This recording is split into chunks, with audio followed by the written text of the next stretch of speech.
পত্নী কি তার পতিদেবের নাম ধরে ডাকতে পারে? স্ত্রী কি স্বামীর নাম ধরে ডাকতে পারে? বউ কি তাহার বরের নাম ধরে ডাকতে পারে? এই কথার উত্তর অনেকের কাছে আছে, অনেকের কাছে নাই। স্বামী হলেন স্ত্রীর মহাগুরু।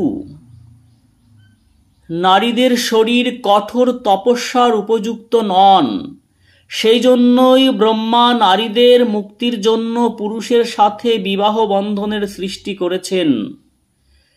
স্বামী কৃষ্ণ সেবা করবেন, গুরু গৌরাঙ্গের সেবা করবেন, স্ত্রী সহধর্মিণী স্বামীর সমস্ত কিছু সহযোগিতা করবেন, স্বামীর সেবা করবে এবং যেন স্বামী নির্বিঘ্নে কৃষ্ণের সেবায় রত থাকতে পারেন, এজন্য স্ত্রীকে বলা হয় ধর্মপত্নী। স্বামী ধর্ম করে যে ফল লাভ করবে, স্ত্রী তার ভাগ অর্ধেক তিনি পাবেন। উপরন্তে বৈষ্ণব স্বামীতে পরিণত হলে সেই স্ত্রীর জন্য তো খুবই ভাগ্যবান, বৈষ্ণব সেবার ফলও লাভ করেন। এভাবে স্ত্রীদের জাগতিক ও পরমার্থিক কল্যাণ নিশ্চিত বিধান দিয়েছেন ব্রহ্মা। শাস্ত্র অনুযায়ী মতে মহাসতী নারীদের কথা জানা যায়। অনেকে জানেন অনুসূয়া সতীর কথা, যারা স্বামী সেবা দ্বারা এত পুণ্য লাভ করেছেন যে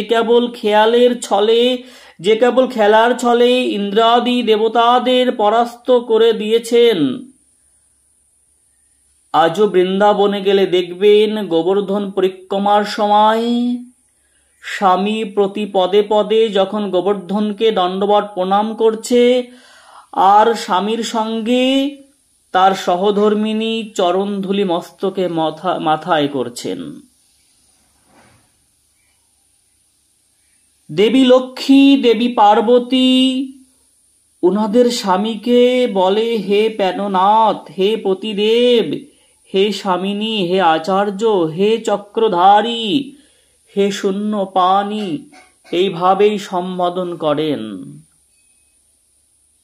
পতিদেবকে এইভাবেই তারা সম্বোধনা করেন, কেউ নাম ধরে ডাকেন না।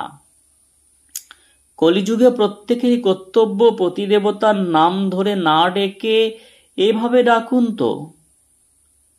স্বামী মহাগুরু হওয়ার নাম ধরে ডাকা নিষেধ করা হয়েছে মনুসংহিতায়।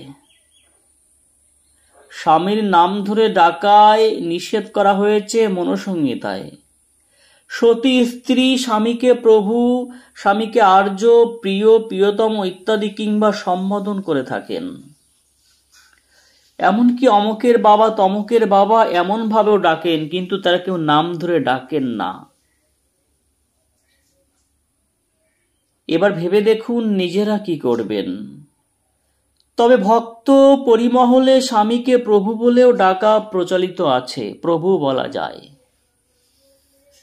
প্রভু তো একমাত্র তিনি, অনাদির আদি গোবিন্দ সচ্চিদানন্দ বিগ্রহ। কলিতে প্রভু একমাত্র তিনজন, গৌর, নিতাই, সীতানাথ। নিতাই, গৌর, সীতানাথ, এরাই হচ্ছেন প্রভু।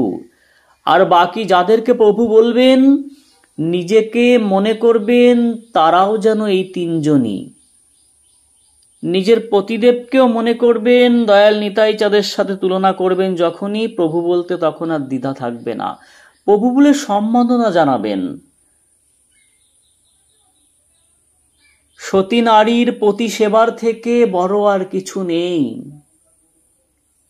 আবার এই ভিডিওর মধ্য দিয়ে অনেকে মনে করবেন যে প্রত্যেকটা স্ত্রী যদি স্বামীকে সেইভাবে সেবা যত্ন করে তাহলে তো তাদের জীবন ধন্য হয়ে যাবে।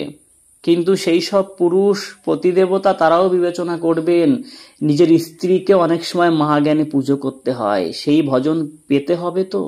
জয় রাধে।